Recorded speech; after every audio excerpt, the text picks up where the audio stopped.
السلام علیکم۔ جہان داستان میں آپ کا خیر مقدم ہے۔ امید ہے کہ آپ خیریت سے ہوں گے۔ آج میں آپ کے لیے روحی کی ڈائری سے خوفناک کہانی لے کر آیا ہوں، اور کہانی کا نام ہے سیاہ محل۔ کہانی شروع کرنے سے پہلے اگر آپ نے ہمارا چینل سبسکرائب نہیں کیا تو سبسکرائب کر دیں اور بیل آئیکن کے بٹن پہ کلک کر دیں۔ تو شروع کرتے ہیں روحی کی ڈائری سے کہانی سیاہ محل۔ میرے دادا کی بے اندازہ جائیداد میں ایک سیاہ پتھر کا سیاہ محل بھی ہے، جو دریائے شون کے ویران کنارے پر کھڑا ہے۔ یہ محل کئی حقداروں کے نام منتقل ہوتا ہوا اب میرے نام منتقل ہو گیا ہے، اور اس بات کو بھی آج کئی سال گزر چکے ہیں، لیکن ہوش سنبھالنے کے بعد سیاہ پتھر کا یہ محل مجھے دیکھنے کا صرف ایک ہی دفعہ اتفاق ہوا ہے۔ اس لیے نہیں کہ بچپن گزرنے کے بعد مجھے دریائے شون کے ساحلوں پر جانے کا کبھی موقع نہیں ملا، بلکہ اس لیے کہ میں قصداً وہاں جانے سے گریز کرتی رہی ہوں۔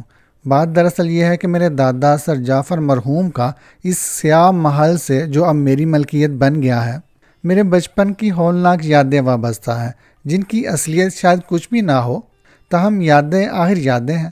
بچپن کا ذکر ہے، جب میں 6 سال کی تھی تو مجھے اپنی ماں اور دایا کے ساتھ ایک دفعہ وہاں جانے اور کچھ عرصہ اس سیاہ پتھر کے خوفناک محل میں ٹھہرنے کا اتفاق ہوا تھا۔ اسی وقت سے میرے دل میں اس مقام اور اس محل کے متعلق ایک عظیم دہشت بیٹھ گئی ہے۔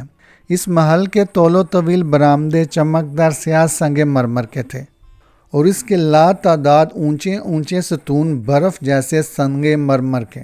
اس سیاہ و سفید کے امتزاج سے سارے ماحول پر ایک ڈراؤنا پن سا برستا رہتا تھا۔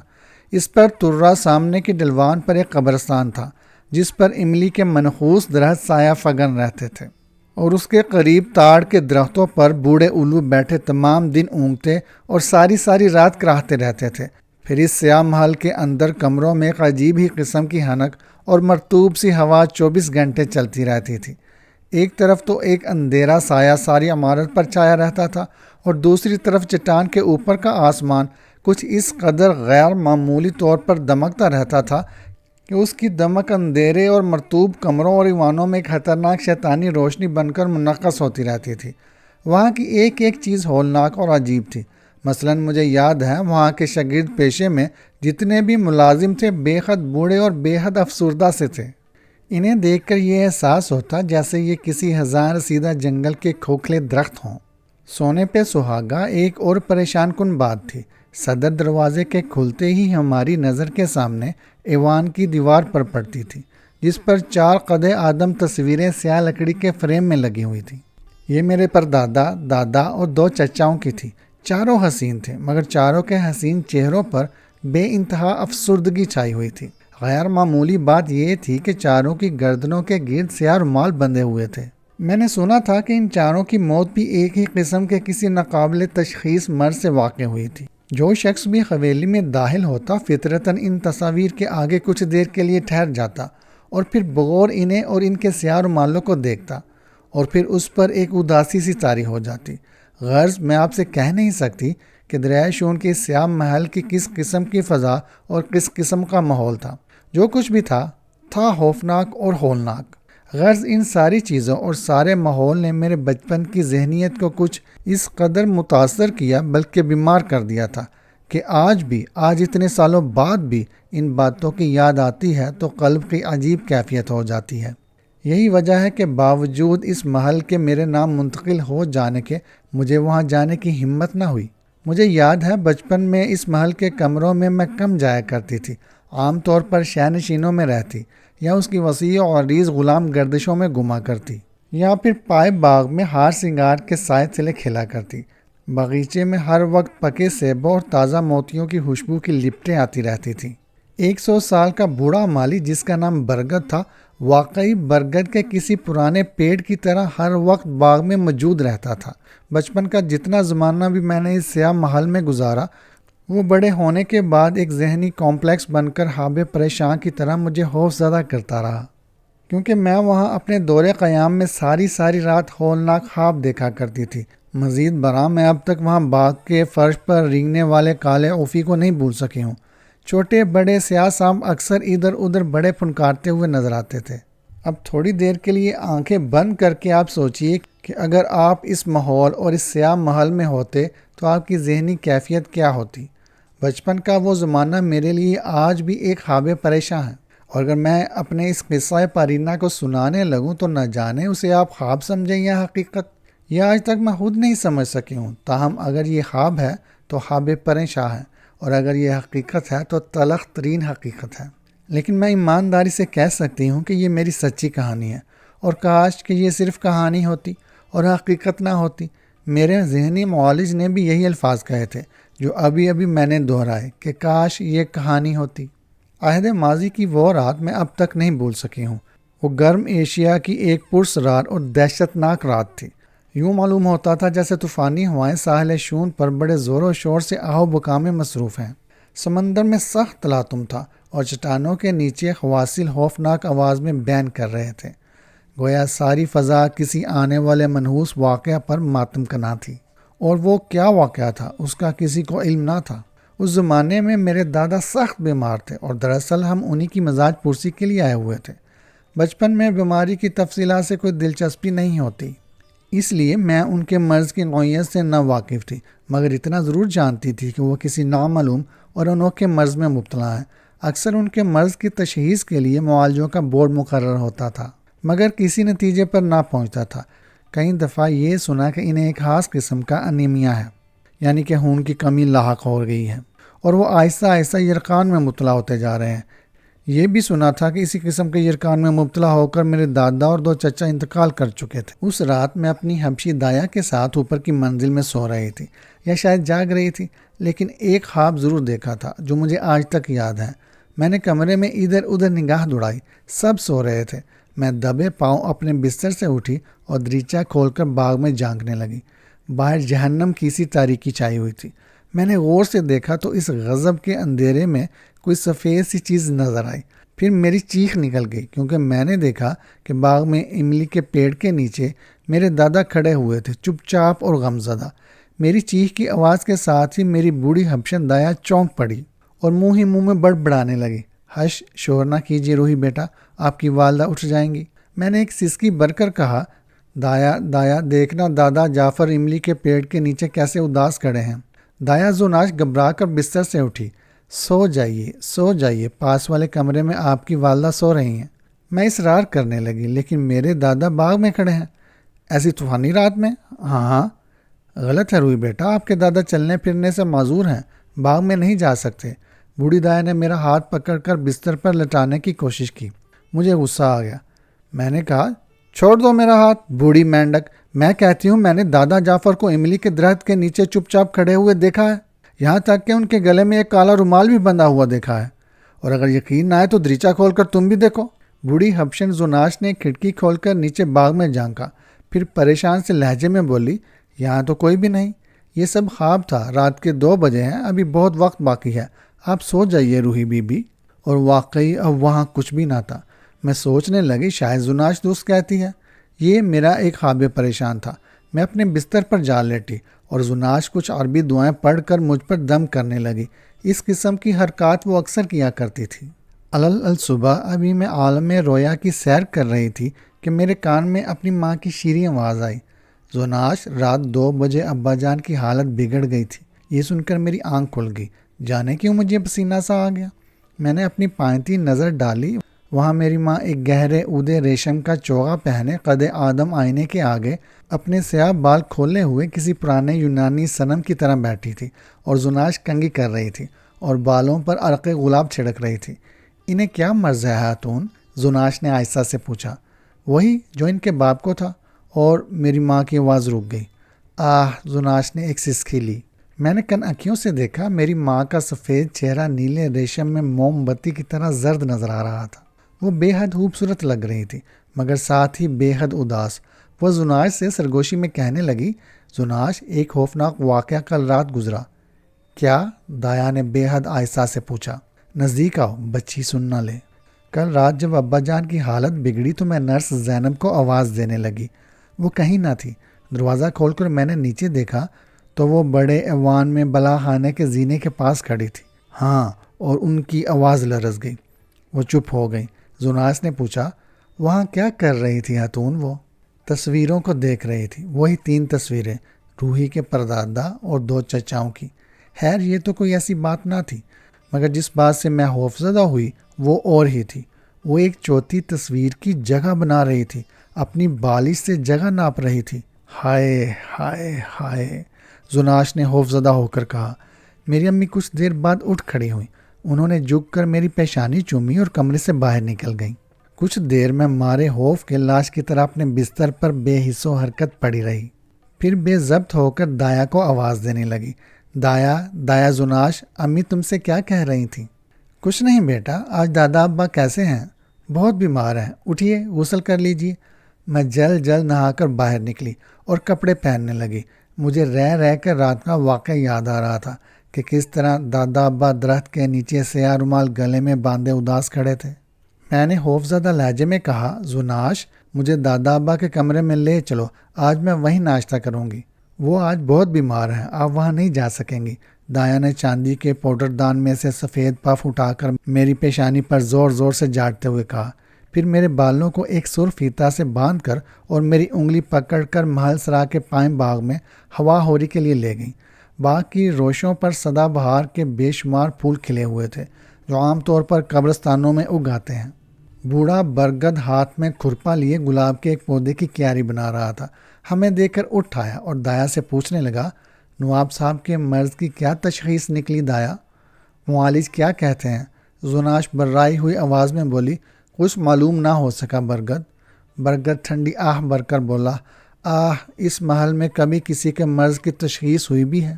اور جھک کر غمگین انداز سے زمین کو کریدنے لگا۔ ہمارے سامنے خزاں کا ایک زرد پتا صبح کی ہوا سے اٹھتا ہوا دور نکل گیا۔ میری نظر اوپر کو اٹھ گئی۔ میرے دادا کی خوابگاہ کے زینے باغ میں اترتے تھے۔ میں نے دیکھا کہ نرس زینب اپنے برف جیسے سفید لباس اور سفید ٹوپی میں دادا جعفر کے کمرے سے نکل کر زینے طے کر کے نیچے باغ میں بڑی پھرتی سے اتر رہی تھی۔ میں نے بے اختیار ہو کر زناش سے کہا، دایا، نرس زینب آ رہی ہے، اس سے پوچھو دادا جان کیسے ہیں؟ اب نرس زینب ہمارے قریب سے گزر رہی تھی۔ زناش نے سامنے سے آتی ہوئی نرس کو نظر اٹھا کر دیکھا، پھر ٹھٹک کر رہ گئی اور گھبرا کر بولی، ارے زینب، یہ تمہارے منہ کو کیا لگا ہے؟ یہ سن کر میں نے سر اٹھا کر نرس زینب کو دیکھا۔ اس کے ہونٹوں پر کافی یا کوکو کے کتھئی رنگ کے دبے لگے ہوئے تھے جو نہایت خوفناک معلوم ہو رہے تھے۔ زناش کے ٹوکنے پر وہ بوکھلا سی گئی، گھبرا کر ایک قدم پیچھے ہٹی جیسے مڑ جانا چاہتی ہو، پھر ایک زناٹے کے ساتھ نیچے اتر گئی۔ بوڑھا برگد ٹکٹکی باندھ کر اسے عجیب نظروں سے تکتا رہا۔ زناش کانپنے لگی اور مجھے اپنے دامن میں چھپا کر محل سرا کے باورچی خانے میں ناشتہ کرانے لے گئی۔ وہاں پہنچ کر مجھے سمندر کے رخ ایک دریچے میں بٹھا دیا اور ناشتے کی ٹرے میرے سینے سے لگا دی، لیکن میں حیران ہو کر اسے دیکھ رہی تھی۔ اسے کیا ہو رہا تھا؟ وہ سوکھے پتے کی طرح لرز رہی تھی اور اس کے سیاہ چہرے پر دہشت برس رہی تھی۔ زناش، آج تم ناشتہ نہیں کرو گی؟ میری جان، ابھی بہت سویرا ہے، ویسے بھی آج میری بھوک بند ہو چکی ہے۔ آپ لیجئے، یہ آفتابی شعاؤں کی چومی ہوئی نارنگی کھائیے، اناناس کا رس کنول کے پھولوں کے شہد میں ملا کر پیجئے۔ مجھے کچھ نہیں چاہیے، میں نے ضدی لہجے میں کہا، مجھے ڈر لگ رہا ہے۔ زناش، مجھے یہاں سے کہیں لے چلو۔ چولہے کے پاس کھڑے ہوئے ایک 100 سال کے بوڑھے باورچی نے پلٹ کر دیکھا۔ اس کا چہرہ سخت مغموم تھا، پھر جھک کر جلدی دیگچی میں کف گیر چلانے لگا۔ نرس زینب بڑی عجیب عورت تھی۔ یہ نہ تو بوڑھی تھی نہ جوان، اور حسین تھی نہ بدصورت، غسیلی تھی نہ ملنسار۔ اس کے باوجود وہ مجھے بدصورت، بدمزاج اور بوڑھی معلوم ہوتی تھی، اور مجھے اس سے نفرت تھی۔ وہ سب سے الگ تھلگ رہتی تھی، نہ زیادہ بات کرتی، نہ ہنستی بولتی، دبلی پتلی اونچی، ہونٹ بینچے ہوئے، چہرے پر درتشی، آواز پست اور باریک۔ یہ تھی نرس زینب، لیکن اس میں ایک اور خاص چیز بھی تھی جو اسے نرس زینب بناتی تھی۔ وہ اس کی بل کھائی ہوئی عجیب و غریب چال۔ وہ سیدھی کبھی نہ چلتی، شاید چل ہی نہ سکتی تھی، یوں چلتی جیسے کوئی غسیلی ناگن بل کھا رہی ہو۔ وہ سارے گھر پر ایک نامعلوم سی حکومت کرتی محسوس ہوتی تھی۔ سارے ملازم اس کی شخصیت کے اسرار کے قائل تھے، بلکہ مرعوب تھے، یہاں تک کہ ایک دفعہ میرے دادا بھی اس کی بات کے آگے انکار نہ کر سکے تھے۔ دادا چاہتے تھے کہ ان کے بستر کے قریب جو دریچہ باغ میں کھلتا ہے وہ راتوں کو بند رکھا جائے، کیونکہ صحرائے الوؤں کے رونے کی آواز سے ان کی نیند میں خلل پڑتا تھا، مگر نہ جانے کیوں نرس زینب اصرار کر رہی تھی کہ دریچہ رات کے وقت کھلا رکھا جائے۔ میرے دادا نے ایک ٹھنڈی آہ بھر کر اس کا کہا مان لیا تھا، جیسے وہ مجبور ہو گئے ہوں۔ دراصل انہیں باغ کے اس دریچے سے خوف آتا تھا۔ ایک اور دہشت ناک واقعہ مجھے یاد آ رہا ہے، نہ جانے وہ میرے بچپن کا خواب تھا یا زندگی کی حقیقت اور سچی کہانی تھی، تاہم اس وقت وہ میرے لیے ایک خواب پریشان ہے۔ اس دن میرے دادا کی طبیعت قدرے سنبھلی ہوئی تھی اور انہوں نے اپنے طبی اور قانونی مشیروں کی ایک ضروری دعوت کر رکھی تھی جس کا وہ عرصے سے ارادہ کر رہے تھے۔ میری ماں دوپہر سے ایک جگہ موسیقی میں گئی ہوئی تھی۔ سر شام میں پائم باغ کی بالکونی پر اپنی حبشن دایا کے ساتھ بیٹھی نیچے باغ میں دعوت کا نظارہ کر رہی تھی۔ گرمی کے دن تھے اور میرے دادا کی طبیعت قدرے بحال تھی، اس لیے حبشی خانہ زادوں نے دعوت کا انتظام صحن گلستان میں فوارے کے عقب میں سنگ مرمر کے چبوترے پر کر رکھا تھا۔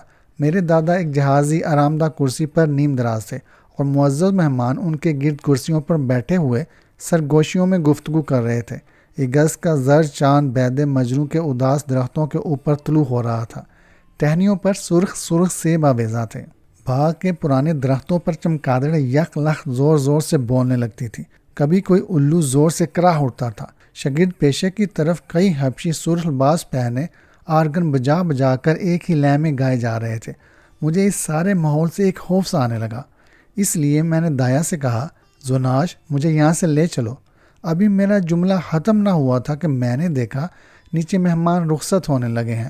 میرے دادا اپنی کرسی پر نیم دراز صرف ہاتھ کے اشارے سے مہمانوں کو خدا حافظ کہہ رہے تھے۔ تھوڑی دیر بعد آخری مہمان بھی رخصت ہو گیا۔ پھر نرس زینب نمودار ہوئی اور وہ خاموشی سے میرے دادا پر جھکی۔ پھر وہ ان کے گلے کے گرد لپٹا ہوا کالا رومال کھولنے لگی۔ میں نے دیکھا میرے دادا کے چہرے پر سخت درتشی کے آثار نمودار ہوئے اور انہوں نے ڈانٹ کر کہا، زینب کیا کرتی ہو، رومال مت کھولو۔ پھر تھوڑی دیر بعد انہوں نے زور سے 3 بار کہا، چلی جاؤ یہاں سے، چلی جاؤ، چلی جاؤ۔ دایا بولی، شاید وہ ان کے گلے کا رومال کھول رہی تھی، گرمی بہت ہے نا۔ لیکن میں نے دیکھا کہ زناش کچھ ششو پنج میں پڑ گئی ہے اور پریشان سی ہو رہی ہے۔ پھر اس نے مجھے گودی میں اٹھا لیا اور خوابگاہ کی طرف لے چلی۔ اب صحرائی الو چیخ چیخ کر رونے لگے تھے اور وہ گرم ایشیا کی ایک تپتی ہوئی رات تھی۔ کمرے میں پہنچ کر میں اپنے برف کے سے سفید بستر پر لٹا دی گئی۔ دایا تھوڑی ہی دیر میں خراٹے لینے لگی، لیکن مجھے نیند نہ آتی تھی۔ مجھے بچپن ہی سے احساسات کی شدت کچلتی رہتی تھی اور تنہائی میں دماغ پر عجیب عجیب خیالات کی یورش ہوتی تھی۔ دریچہ کھلا ہوا تھا اور چاند بڑی تیزی سے اوپر کو بڑھا چلا آ رہا تھا۔ آسمان پر کہیں کہیں سفید چمکدار بادل رقصاں تھے۔ کبھی لکا ہائے ابر بڑھ کر چاند کو اپنی گرفت میں لے لیتے تھے، کبھی چاند ان سے پیچھا چھڑا کر دور نکل جاتا تھا۔ دور سے سمندر کی گرج کسی ارغنوں کے سریلے شور کی طرح میرے کانوں تک پہنچ رہی تھی۔ میں سہمی ہوئی لیٹی تھی اور در و دیوار سے خوف زدہ ہو رہی تھی۔ اس کے بعد کیا میں سو گئی تھی، اس کے متعلق میں آج تک تصدیق نہ کر سکی۔ میں نے شاید مارے ڈر کے آنکھیں بند کر لی تھی، یا شاید گہری نیند میں خواب دیکھ رہی تھی، یا شاید میں بیدار تھی اور سارا خواب حقیقت پر مبنی تھا۔ اس کے متعلق مجھے کچھ علم نہیں۔ میں نے دیکھا چاندنی کے لمبے لمبے سائے کمرے میں پھیلے ہوئے ہیں اور باغ کی طرف کا دریچہ کھلا ہوا ہے، اور اس دریچے میں ایک سفید سا سایہ موجود ہے جو اندر کمرے میں جھانک رہا ہے۔ خوفناک منظر تھا۔ لمحہ بھر کو میں نے اپنی آنکھیں بند کر لی اور مفلوج سی پڑی رہی۔ پھر ڈرتے ڈرتے میں نے ایک آنکھ کھولی اور غور سے دیکھا تو دریچے میں نرس زینب کھڑی تھی۔ ہاں وہی تھی، دبلی پتلی لمبی، چپ چاپ خاموش۔ وہ بغور ہمیں دیکھ رہی تھی، گویا اندازہ لگا رہی تھی کہ ہم سب سو رہے ہیں یا جاگ رہے ہیں۔ میری دایا کے خراٹوں کو بھی اس نے ضرور سنا ہوگا۔ پھر وہ دبے پاؤں چلی گئی اور باغ کی ایک روش پر سے یوں تیزی سے گزرنے لگی جیسے بائیسیکل پر جا رہی ہو۔ وہ میرے دادا کی خوابگاہ کے زینے طے کرنے لگی۔ میں اپنے بستر سے اٹھ کر دریچے میں جا کھڑی ہوئی۔ اب نرس زینب پیچھے مڑ کر دیکھتے ہوئے جلدی جلدی میرے دادا کے کمرے میں داخل ہو گئی۔ پھر اس نے دروازہ بند کر لیا۔ میں دم بہو دریچے کا سہارا لیے وہیں کھڑی کی کھڑی رہ گئی۔ مگر سوال یہ ہے کہ میرے منہ سے چیخ کیوں نہیں نکل گئی؟ میں نے دایا کو جگایا کیوں نہیں؟ کیا اس لیے کہ یہ خواب تھا، بلکہ خواب پریشان تھا؟ نہیں، میں یہ ماننے کو تیار نہیں۔ میں دریچے کا سہارا لیے یوں کھڑی تھی جیسے اگر میرا ہاتھ چھوٹ گیا تو زمین پر گر پڑوں گی۔ ہر طرف سناٹا تھا۔ میرے دادا کی خوابگاہ کے زینے باغ کی گہری خاموشی میں ویران نظر آ رہے تھے، اور نرس زینب نے اندر جا کر دروازہ بند کر لیا تھا۔ نہ جانے وہ اندر کیا کر رہی تھی۔ مجھے ایک نامعلوم سے خوف کا احساس ہوا۔ میرا دم گھٹنے لگا۔ میں نے تازہ ہوا کے لیے اپنا سر دریچے سے باہر نکالا۔ گرم موسم کا چاند رات کے سیاہ آسمانوں پر چڑھ آیا تھا۔ سارے باغ پر سناٹا یوں چھایا ہوا تھا جیسے ایشیائی کہانیوں کا کوئی شہر جادو کے زور سے پتھر کا بنا دیا گیا ہو اور اس کی ساری مخلوق جادو کے زیر اثر نیند کی آغوش میں بے ہوش پڑی ہوئی ہو۔ میرا سانس بے قاعدگی سے چلنے لگا۔ دایا، میں نے بامشکل اپنے حلق سے آواز نکالنے کی کوشش کی، دایا، لیکن دایا زناش نہ جانے خواب میں کن افریقی اندھیروں صحراؤں میں گم رہی تھی کہ لاش کی طرح ساکت پڑی تھی۔ میرا جی چاہتا تھا کہ بوڑھی حبشن کو جھنجھوڑ ڈالوں۔ ابھی میں اسی حالت میں کھڑی تھی کہ میں نے دیکھا دور باغ میں میرے دادا کی خوابگاہ کا دروازہ کھلا اور نرس زینب بڑی پھرتی سے باہر نکل آئی اور زینے طے کر کے نیچے باغ میں اتر گئی۔ اب اس کا رخ دوبارہ ہمارے کمرے کی طرف تھا۔ میں نہ جانے کس طرح گرتی پڑتی اپنے بستر تک پہنچ گئی اور سر تکیے پر رکھ کر زبردستی آنکھیں بند کر لی۔ تھوڑی ہی دیر بعد میں نے محسوس کیا کہ نرس زینب ہمارے کمرے کے دریچے کے باہر کھڑی اندر کی طرف دیکھ رہی ہے، لیکن چاند کی روشنی میں نے ایک ایسا عجیب و غریب ہولناک منظر دیکھا کہ اس کا مقابلہ کوئی خوفناک سے خوفناک منظر نہیں کر سکتا۔ میں نے دیکھا کہ نرس زینب کے ہونٹ گلناری رنگ میں رنگے ہوئے اور گیلے ہو رہے ہیں اور وہ رہ رہ کر اپنے ہونٹوں پر یوں زبان پھیر رہی ہے جیسے کوئی چٹہارے بر رہا ہو۔ مجھے یوں محسوس ہوا جیسے وہ ایک خطرناک شیرنی ہے جس نے ابھی ابھی کسی انسان کا تازہ لہو پیا ہو اور اس کی لہو کی چاشنی سے مخمور ہو۔ اس خیال کے ساتھ ہی مجھے فضا میں خون کی بسان سی آنے لگی۔ ہاں، خون کی بسان۔ اس کے بعد کیا ہوا تھا؟ میں گہری نیند سو گئی تھی یا بدخوابی میں کراہتی رہی تھی؟ کسے یاد؟ اب اتنا عرصہ گزر چکا ہے ان باتوں کو۔ دوسرے دن صبح میں نے سنا کہ میرے دادا خطرناک قسم کے یرقان میں مبتلا ہو گئے ہیں اور ہلدی کی طرح زرد پڑ گئے ہیں، اور بہت سے معالجوں کا ایک بورڈ بڑے ایوان میں بیٹھا ان کے متعلق چہم گوئیوں میں مصروف ہے۔ جب میری آنکھ کھلی تو میری طبیعت بوجھل سی تھی۔ میں دریچے میں کھڑی دریائے شون کی لہروں کو تک رہی تھی۔ سارے ملازم باغ میں سر نگوں کھڑے تھے۔ زناش مجھے کپڑے پہناتے پہناتے بولی، آج تم چپ کیوں ہو میری جان؟ میں نے مغموم لہجے میں کہا، دایا، ہم لوگ یہاں کب تک رہیں گے؟ دایا میرے بالوں میں ایک بڑا نیلا ربن باندھتے ہوئے بولی، جب آپ کے دادا تندرست ہو جائیں گے تب ہم چلیں گے۔ وہ تندرست کب ہوں گے؟ جب انہیں صحت ہوگی۔ نہیں دایا نہیں، میرا تو خیال ہے کہ اب دادا ابا تندرست نہیں ہوں گے۔ زناش چیخ پڑی، روحی بی بی، ایسی منحوس باتیں نہ کیا کیجیے۔ مجھے یہ جگہ بری لگتی ہے دایا۔ کیوں میری جان؟ دیکھتی نہیں کیسی کیسی بری چیزیں ہیں یہاں؟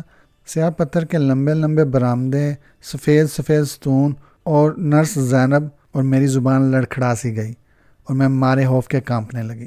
بوڑھی حبشن گھبرا کر بولی، بی بی روحی کیا ہو رہا ہے آپ کو؟ آئیے میرے سینے سے لگ جائیے میری ننھی سی جان۔ میں بولی، دایا، نرس زینب کل ہمارے کمرے میں آئی تھی۔ کب؟ تم سو رہی تھی۔ وہ کیا کہتی تھی؟ کچھ نہیں، وہ مجھے بے حد خوفناک لگ رہی تھی۔ اس کے اتنا کہہ کر میں ڈر گئی۔ زناش نے مجھے اپنے سینے سے لگا لیا، کہنے لگی، آپ کیا کہنا چاہتی ہیں بیٹا؟ میں نے ڈرتے ڈرتے کہا، اس کے ہونٹ لال رنگ میں رنگے ہوئے تھے اور گیلے چمک رہے تھے۔ اوف میرے خدا، زناش نے کانپ کر کہا، آپ کیا کہہ رہی ہیں؟ اس سے پہلے اس کے منہ کے پاس کافی یا کوکو کے کتھئی داغ پڑے ہوئے تھے۔ ہاں، میں نے پہلے بھی اس قسم کے داغ دیکھے تھے دایا، مگر وہ مدھم سے تھے، لیکن کل رات ان کا رنگ تیز تھا، بے حد تیز۔ دایا، کیا شیر ہمیں کچا چباڑ ڈالتے ہیں؟ میں نے بچپن کی کریت کے تحت شوق سے سوال کیا، مگر زناش کھڑی کانپ رہی تھی اور عربی دعائیں پڑھ رہی تھی۔ میں نے دوبارہ پوچھا، دایا مجھے بتاؤ، شیر ہمارا لہو پی جاتے ہیں؟ زناش مجھے اپنی طرف کھینچتے ہوئے بولی، مجھے نہیں معلوم بی بی، خدا کے لیے چپ ہو جائیے۔ اب دایا، اب تم مجھے دادا ابا کی طرف لے چلو، میں ان کی مزاج پرسی کروں گی۔ زناش بولی، آج آپ انہیں نہیں دیکھ سکتی، اطلاع ملی ہے کہ وہ بے حد بیمار ہیں اور زرد پڑ گئے ہیں، اسی لیے میں انہیں دیکھنا چاہتی ہوں۔ اگر وہ مر گئے اور میں انہیں نہ دیکھ سکی تو مجھے بڑا افسوس ہوگا دایا۔ میں ضد کرنے لگی، ہش، ایسی باتیں نہیں کیا کرتے، آپ کے دادا تندرست ہو جائیں گے۔ زناش نے زیر لب کہا، مجھے ان کے پاس لے چلو۔ میں نے ضد کی، آج نہیں بی بی، تم بڑی بری ہو حبشن، میں نے ناراض ہو کر کہا، اور وہ مجھے بہلانے کے لیے ساحل کی طرف لے گئی۔ مجھے یاد ہے ساحل شون کی دوپہریں اس سیاہ محل میں بڑی ہولناک ہوا کرتی تھی۔ تمازت آفتاب سے محفوظ رہنے کے لیے سارے محل کے دروازے دریچے بند کر دیے جاتے تھے اور سیاہ رنگ کے بڑے بڑے ریشمی پردے سرکا دیے جاتے تھے۔ دوپہر کے کھانے کے بعد محل قبرستان کا منظر پیش کرتا تھا۔ سارے ملازم شاگرد پیشے میں پڑے خراٹے لیا کرتے اور سامنے کی ڈلوان پر قبرستان میں املی کے درختوں پر الو کراہتے رہتے۔ اس دوپہر زناش کے سوتے ہی میں اپنی خوابگاہ سے باہر نکلی اور دبے پاؤں کالے لمبے برآمدوں اور ویران شہنشینوں اور چپ چاپ غلام گردشوں کو طے کرتی ہوئی اپنے دادا کے کمرے کی طرف جانے لگی، کیونکہ صبح ہی سے میرا ارادہ تھا کہ آج دادا جان کو ضرور دیکھوں گی۔ میں باغ کی پگڈنڈی سے بھاگ کر دادا کے کمرے کی طرف جانا چاہتی تھی کہ اسی وقت مجھے درختوں تلے برگد کے بولنے کی آواز آئی۔ میں ایک پیڑ کی اوٹ میں ہو گئی۔ بوڑھا برگد اپنی بوڑھی مالن سے کہہ رہا تھا، نرس زینب پھر ان دنوں دیوانی ہو رہی ہے، رات رات بھر بدرو کی طرح ماری ماری پھرتی رہتی ہے۔ بوڑھی مالن کہنے لگی، اور میں نے سنا ہے کہ نواب جعفر بھی اسی نامراد مرض میں مبتلا ہو گئے ہیں، یعنی زردی کی بیماری۔ برگد غمزدہ لہجے میں کہنے لگا، ان کے باپ اور ان کے خاندان کے 2 اور نوجوان اسی زردی میں مبتلا ہو کر مرے تھے۔ مالن کہنے لگی، تم کہتے ہو زینب پر آج کل پھر دورہ پڑا ہوا ہے، تو اسے کسی طرح نکالا نہیں جا سکتا؟ نہیں، برگد نے آہ بھر کر کہا۔ وہ یہاں کب سے ہے؟ مالن پوچھنے لگی۔ برگد ٹھنڈی سانس لے کر بولا، ہمارے بیاہ سے بھی پہلے سے۔ اس کی ماں نواب جعفر کے باپ کی خادمہ تھی اور اس کی نانی ان کے دادا کی۔ مالن پوچھنے لگی، ایک بات تو بتاؤ، زینب، زارا، زوبا یہ سب کون تھی؟ برگد جنجلا سا گیا۔ چپ ہو جاؤ، چپ ہو جاؤ۔ ان دونوں کی یہ گفتگو مجھے سہما گئی۔ آخر نرس زینب کون ہے؟ میرے دادا کس مرض میں گرفتار ہیں؟ میں تیزی سے بھاگتی ہوئی دادا جعفر کی خوابگاہ تک پہنچ گئی۔ اوپر پردے کے پیچھے سے جھانک کر دادا کو دیکھنے لگی۔ میرے دادا ایک خوبصورت آدمی تھے، لیکن اس وقت وہ مجھے بے حد خوفناک لگے۔ وہ آنکھیں بند کی تکیوں پر نیم دراز تھے، گلے کے گرد ایک کالا رومال کس رکھا تھا۔ اتنی سخت گرمی میں انہوں نے گلے میں آخر یہ رومال کیوں باندھ رکھا ہے؟ میں اپنے آپ سے پوچھنے لگی۔ اس وقت کمرے میں کوئی نہ تھا، یہاں تک کہ نرس زینب بھی نہیں تھی۔ کمرے میں موت کا سا سناٹا تھا۔ کمرے کی تنہائی اور نیم تاریکی میں ان کے گلے کے گرد لپٹا ہوا کالا رومال مجھے ہوا سے یکا یک ہلتا ہوا نظر آنے۔ وہ یوں ہل رہا تھا جیسے تیز ہوا کے جھونکوں سے متحرک ہو، لیکن وہاں ہوا نہ تھی۔ تھوڑی ہی دیر میں نے ایک سرسراہٹ کی آواز سنی، جیسے فرش پر کوئی چیز رینگ رہی ہو۔ رومال زور زور سے ہلنے لگا۔ میرے دادا نے 2-1 دفعہ ہلکے سے آہ کی۔ میں گھبرا کر بھاگنے کو تیار ہوئی ہی تھی کہ اچانک میری نظر نرس زینب پر پڑی، جو دادا کے سرہانے کھڑی مجھے شعلہ بار نظروں سے دیکھ رہی تھی۔ اب کالے رومال کی حرکت اور سرسراہٹ کی آواز بند ہو چکی تھی۔ اوف! نرس زینب کے بند منہ سے ایک عجیب اوف کی سی آواز نکلی، جو غصے میں میری طرف دیکھ رہی تھی۔ اس نے دوبارہ ایک زور کی اوف کی۔ میرے کانوں میں آج اتنے سالوں کے گزرنے کے بعد بھی اس اوف کی آواز یوں سنائی دے رہی ہے جیسے کل کی بات ہو۔ مجھے تو اس لمحہ یوں محسوس ہوا جیسے یہ انسانی آواز ہی نہیں، بلکہ کسی غصیلے سانپ کی پھنکار ہے۔ ہاں، سانپ کی پھنکار۔ ایک اور خوفناک واقعہ گزرا۔ میں انتہائی خوفزدہ ہو کر اپنے کمرے کی طرف بھاگنے لگی۔ مڑ کر میں نے دیکھا تو مجھے اس قسم کا احساس ہوا کہ نرس زینب میرے تعاقب میں بل کھاتی ہوئی چال سے چل کر آ رہی ہو، جیسے کوئی زہریلا سانپ مجھے بھگا رہا ہو۔ اس کے بعد کیا ہوا؟ اس شام میں بیمار پڑ گئی، سخت بیمار۔ مجھے شدید تپ چڑھی اور نہ جانے میں کتنا عرصہ بیمار رہی۔ بچپن گزر گیا، لیکن اب تک کبھی کبھی دریائے شون کے ویران کناروں پر میرے دادا کا سیاہ پتھر کا محل یاد آتا ہے تو دل پر ایک زبردست وحشت طاری ہو جاتی ہے۔ ان واقعات کو گزرے سال ہو چکے ہیں۔ عہد کہن کی حقیقتیں اب خواب و خیال کی باتیں بن چکی ہیں۔ میرے دادا کا انتقال ہو چکا ہے اور اب وہ سیاہ پتھر والا محل میرے نام منتقل ہو گیا ہے، لیکن میں ساحل شون پر پھر بھی نہیں گئی۔ مجھے تو اس بات کا بھی علم نہیں تھا کہ اس پرانے محل میں اب کون رہتا ہے۔ ہاں، البتہ وہاں سے کبھی کبھی کسی بوڑھے چوکیدار یا پرانے مالی برگد کا پوسٹ کارڈ آ جاتا تو معلوم ہو جاتا کہ ان دنوں وہاں چند زندہ دل شکاریوں کی پارٹی چند دنوں کے لیے ٹھہری ہوئی ہے، یا کوئی بھولا بھٹکا مسافر حالی جگہ دیکھ کر 2-1 دن کے لیے قیام پذیر ہو گیا ہے۔ لیکن مجھے وہاں جانے کا گزشتہ موسم بہار تک کبھی خیال ہی نہ آیا۔ اس وقت بھی نہ آتا اگر یہ واقعات پیش نہ آتے۔ ہوا یہ کہ گزشتہ گرم بہاروں میں کوہ مری چلی گئی تھی اور وہاں سیسل ہوٹل کے ایک کمرے میں اقامت پذیر تھی اور تمام دن اپنے نامکمل باب لکھا کرتی تھی۔ البتہ غروب آفتاب کے بعد اپنے سیاہ نیلگو چشمے سیامی بلے عنبر کو کندھے پر بٹھا کر چہل قدمی کے لیے اپنی دن میں مال پر نکل جاتی۔ تمام رستے کہانی کے حاکے ذہن میں ترتیب دیتی ہوئی لوگوں کے ہجوم کو چیر کر نکل جاتی تھی اور ادھر ادھر کم دیکھتی تھی۔ ادھر ادھر کم دیکھنے کی وجہ سے کئی دفعہ یہ نقصان ہوا کہ کئی پرانے دوستوں اور رفیقوں کی صحبت سے محروم رہ گئی۔ ایک دن سر شام میں ایک چنار کے درخت کے نیچے کھڑی کاسنی رنگ کے آسمان پر طلوع ہونے والے نارنجی چاند کو ٹکٹکی باندھے دیکھ رہی اور اپنے سیامی بلے سے باتیں کر رہی تھی کہ کسی نے مجھے زور زور سے پکارا، روحی روحی۔ میں نے پلٹ کر دیکھا تو میری بے حد پرانی اور پیاری سہیلی زلفی ایک تنگ آسمانی ٹی شرٹ اور چست نارنجی رنگ کی جینز پہنے کھڑی تھی۔ بال باریک باریک ترشے ہوئے خوبصورت لگ رہے تھے۔ اس کی وضاحت دیکھ کر پہلے تو میں نے اسے لڑکا سمجھا، لیکن اس کے محسوس قہقہے کو سنتے ہی میں اس سے چمٹ گئی۔ ارے زلفی تم، بعض وقت تو تم سے ملنے کو دل تڑپ تڑپ گیا ہے روحی۔ ہائے وہ ہم مکتبی کے دن، وہ ماہ و سال، وہ میرے گلے سے چمٹی ہوئی تھی اور میرا سیامی بلہ متشکین نظروں سے اسے تک رہا تھا۔ بلیاں کسی بات کی شدت کو پسند نہیں کرتی۔ اتنے میں میری نظر اس کے برابر کھڑے ہوئے ایک خوش شکل نوجوان پر پڑی۔ یہ کون؟ میں نے بے اختیار سوال کیا، کیونکہ اس شخص کی تصویر میں نے اکثر اخباروں میں دیکھی تھی۔ زلفی کہنے لگی، یہ فرو ہیں، یعنی فرحاد۔ کردار بھی فرحاد کا سا ہے، مجھے بے حد چاہتے ہیں۔ یہ کہہ کر وہ حسب عادت ہنسنے لگی۔ تم کو چاہتے ہیں؟ میں نے غور سے فرحاد کو دیکھتے ہوئے پوچھا۔ زلفی ہنس پڑی۔ ہاں ہاں، کیوں نہ چاہیں گے، 6 مہینے ہوئے ان کی مجھ سے شادی ہوئی ہے۔ میں شگفتگی سے بولی، ارے کہیں مشہور نغمہ کار فرحاد تو نہیں، جن کی ہمارے ملک میں آج کل دھوم ہے؟ کئی دفعہ اخباروں میں نے ان کی تصویریں دیکھی ہیں اور محفلوں میں دنیں سنی ہیں۔ جی وہی ہوں، فرحاد نے دھیمے سے مسکرا کر کہا۔ اس کے فنکاروں کے انداز کے کسی قدر لمبے بار اور گلے میں نک ٹائی کے بجائے ایک ڈھیلا سا بو اسے ایک مکمل فنکار ثابت کر رہا تھا۔ میں چہک کر بولی، اچھا اب سمجھی، تم دونوں کی اس اتفاقی ملاقات سے میرے دل کا کنول کھل گیا ہے زلف۔ آج رات کا کھانا تم دونوں میرے ساتھ کھاؤ۔ زلفی ہنس پڑی۔ صرف آج رات کا کیا، اب ہر کھانا تمہارے ہی ساتھ کھائیں گے۔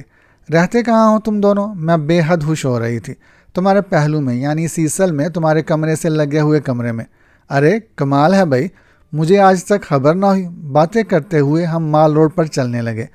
میں نے کہا، چلو پہلے سامنے سیمز میں بیٹھ کر آئس کریم کھائیں اور تمہاری شادی کے قصے سنیں۔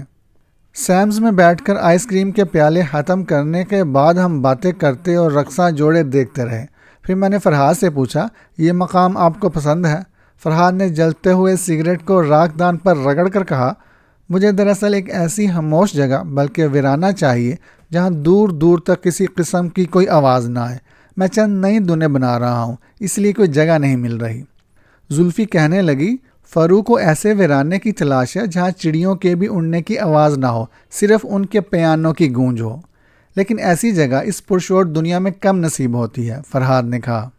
فرحاد کا یہ جملہ ابھی ختم بھی نہ ہوا تھا کہ میرا ذہن اچانک کالے پتھروں والے کالے محل کی طرف منتقل ہو گیا، جہاں 24 گھنٹے سکوت مطلق چھایا ہوتا تھا اور جہاں کے بڑے ایوان میں ایک عظیم الشان پیانو بھی رکھا ہوا تھا۔ ایک جگہ ہے ایسی، بے اختیار میرے منہ سے نکلا، جہاں ایک خو کا سا عالم طاری رہتا ہے۔ فرحاد اشتیاق سے بولا، وہ کون سا مقام ہے خاتون روحی؟ زلفی بھی میری طرف دیکھنے لگی۔ میں نے کہا، جانا چاہتے ہو تم دونوں؟ فرحاد بولا، موسیقی کی دنیں تحلیق کرنے کے لیے تو اس سے بہتر کوئی جگہ نہ ہوگی۔ آپ ہمیں اس جگہ کا پتہ بتا دیں، ہم پہنچ جائیں گے۔ میں بولی، میں وہاں بچپن میں گئی اور وہاں کا قیام اب تک ایک خواب پریشان کی طرح میرے دماغ پر پردوں پر رینگتا رہتا ہے۔ وہاں رہنے کے لیے کوئی جگہ مل جائے گی؟ میرا اپنا گھر ہے۔ ہاں، تمہارا گھر؟ زلفی نے پوچھا۔ ہاں، ایک کالے پتھر کا ویران سا محل ہے جو میرے دادا کی موت کے بعد میرے نام منتقل ہو گیا ہے۔ بڑی اداس اور خوفناک جگہ ہے۔ زلفی ڈر گئی۔ اسیب زدہ محل ہے کیا؟ اسیب زدگی کا تو مجھے علم نہیں، البتہ وہاں کے سکوت و سکون کا ذمہ میں لے سکتی ہوں۔ آپ اجازت دیں تو ہم کل ہی ادھر روانہ ہو جائیں، فرحاد نے کہا۔ مجھے کوئی اعتراض نہیں، آپ شوق سے وہاں جائیں۔ چند پرانے بوڑھے ملازم وہاں آپ کا خیر مقدم کریں گے۔ ہاں، ذرا سانپوں سے بچ کر رہیے گا۔ سانپ؟ جی ہاں، سانپ۔ نہیں، میں تمہارے بغیر وہاں نہیں جاؤں گی روحی۔ فرحاد تو دن بھر دنیں بنانے میں مصروف ہوں گے، میں تنہا رہ جاؤں گی، اس لیے تمہیں ساتھ چلنا ہوگا۔ وہ چوئنگم چباتے ہوئے ضد کرنے لگی۔ میں کیا کروں گی وہاں جا کر زلفی؟ مجھے وہ جگہ خوفناک لگتی ہے اور وہاں گزرے ہوئے بچپن کے دن ایک خواب پریشان کی طرح مجھ پر اب تک طاری ہیں۔ لیکن دوسرے دن میں ان دونوں کے ساتھ ساحل شون پر جا اتری۔ شون کے کناروں پر شام دم توڑ رہی تھی اور دور پہاڑوں پر کالی گٹائیں سر نکال کر جھانک رہی تھیں، جیسے کوئی غسیلا ناگ پھن نکالے گور رہا ہو۔ رات کے سائے اور بادلوں کا اندھیرا دم بدم بڑھ رہا تھا۔ جب ہماری 8 گز لمبی فیروزی رنگ کی شیورلے کالے پتھروں کے محل کی برساتی میں جا کر کھڑی ہوئی تو بوڑھے چوکیدار اور مالی برگد نے بڑھ کر ہمارا خیر مقدم کیا اور کہنے لگے، زہ نصیب حضور، آج ہماری اور اس محل کی قسمت جاگ اٹھی۔ مدتوں بعد اندھیرے میں چراغ روشن کیے گئے ہیں۔ کار کے دروازے کھلتے ہی پکے سیبوں کی مانوس تیز مہک آئی تو میرا دل دگ سے رہ گیا۔ میں نے ڈرتے ڈرتے کار سے نیچے قدم رکھا اور بولی، تم لوگوں نے ہمارے کھانے کا کچھ بندوبست کر رکھا ہے نا؟ ہر چیز تیار ہے حضور، ہمیں اطلاع مل چکی ہے۔ اچھا تو سامان اتارو۔ سامان اترنے لگا اور ہم تینوں بڑے ہال کی طرف چلے۔ سردر دروازے کے کھلتے ہی ہمارے دل پر دہشت ایک بوجھ بن کر بیٹھنے لگی۔ میری نظر سامنے دیوار پر جا پڑی جس پر خاندانی بزرگوں کی تصویریں ایک قطار میں ٹنگی ہوئی تھیں۔ سب کے چہروں پر افسردگی اور سب کی گردنوں کے گرد کالے رومال بندھے ہوئے تھے۔ سلسلہ خیال مجھے آج سے برسوں پہلے کے کالے رومال کی طرف لے گیا جو میرے دادا بیماری کے ایام میں اپنی گردن کے گرد لپیٹا کرتے تھے۔ ڈرتے ڈرتے میں اپنے دادا مرحوم کی قد آئینم تصویر کے آگے جا کھڑی ہوئی۔ بچپن کی ساری یادیں ذہن میں رقصاں ہو گئیں۔ میرے دادا کی بیماری، ان کی پرسرار موت، پھر میرے دادا اور چچاؤں کا عجیب مرض اور اچانک موت کے قصے، نرس زینب کی اسیب زدہ شخصیت و حرکات۔ اسی وقت ایک بوڑھے الو نے زور کی چیخ ماری اور املی کا درخت جھومنے لگا۔ سامنے بادل امڈے چلے آ رہے تھے۔ ہائے ہائے، یہاں تو مجھے مالی خولیا ہو جائے گا، میں نے اپنے آپ سے کہا، اور دستی بٹوے میں سے اوڈی کلون کی شیشی نکال کر سکون اعصاب کے لیے سونگھنے لگی۔ فرحاد اور زلفی بھی آ گئے اور تصویریں دیکھنے لگے۔ معلوم ہوتا ہے آپ کے دادا مرحوم حسین آدمی تھے، فرحاد نے کہا۔ ہاں، میں نے بے دل سے کہا، میرے خاندان کے سارے مرد خوبصورت تھے۔ سر جعفر کی موت کس مرض سے واقع ہوئی تھی؟ تشخیص نہ ہو سکی تھی، لیکن سنا ہے کہ کوئی مورسی مرض تھا، میں نے دھیمے لہجے میں جواب دیا۔ فرحاد کہنے لگا، بچپن کی بات ہے، مجھے یاد پڑتا ہے اخباروں میں نکلا تھا، انہیں کسی نے زہر دے دیا تھا، یہ صحیح ہے؟ میں نہیں جانتی، میں نے بے دلی سے جواب دیا، کیونکہ اس ذکر سے مجھے ایک ذہنی اضطرار کا احساس ہو رہا تھا۔ پھر کوئی پکڑا بھی گیا تھا؟ نہیں، میں نے کہا، میرا خیال ہے بلڈ پوائزن ہو گیا تھا، گردن پر کوئی زخم تھا جو خراب ہو گیا تھا، اب مجھے تفصیل یاد نہیں، میرے بچپن کی بات ہے۔ پھر بات ٹالنے کے لیے میں نے کہا، کیوں برگد، تم کو کچھ یاد ہوگا؟ زلفی کہنے لگی، لیکن کیسی عجیب بات ہے، ہر صاحب تصویر نے اپنے گلے میں کالا رومال باندھ رکھا ہے، یہ کوئی خاندانی نشان ہے؟ کیوں بڑے میاں، تم کو علم ہوگا؟ یہ سن کر بوڑھا برگد جو ایک کونے میں ہاتھ میں شمع لیے کھڑا تھا آگے بڑھایا، بولا، حضور، یہ ساری تصویریں ان لوگوں کی ہیں جو اس حویلی کے باری باری مالک رہ چکے ہیں۔ نواب جعفر مرحوم، ان کے والد ماجد، ان کے 2 صاحبزادے، سارے کے سارے ایک ہی مرض میں مبتلا ہو کر اللہ کو پیارے ہو گئے۔ کیسی عجیب بات ہے! اس سے بھی زیادہ عجیب بات یہ ہے کہ سب کے گلے میں سیاہ رومال بندھے ہوئے ہیں۔ آخر یہ کیوں؟ زلفی بے حد دلچسپی لینے لگی۔ برگد چش و پنج میں پڑ گیا، ذرا بے چین لہجے میں بولا، گردن پر کوئی زخم سا ہو جایا کرتا تھا حضور۔ حضور چلیے، کھانا تیار ہے، اور وہ پیچھے ہٹ گیا۔ شاید وہ بھی میری طرح اس ذکر سے گریز کر رہا تھا۔ اب میں سمجھا، فرحاد نے کہا، میرا خیال ہے زخم سے تازہ لہو رستہ ہوگا، کالے رومال پر داغ نظر نہیں آتا، اس لیے سب نے کالے رومال باندھ رکھے ہیں۔ اس تفصیل سے نہ جاننے کیوں میں نے اپنے جسم میں ایک جھرجھری سی محسوس کی۔ ویسے بھی انسانی تازہ لہو کا ذکر کچھ خوشگوار نہیں ہوتا۔ برگد بڑی تیزی سے مڑا اور باہر نکل گیا۔ تھوڑی دیر کے لیے ہم سب پر ایک سکوت مطلق سا چھا گیا۔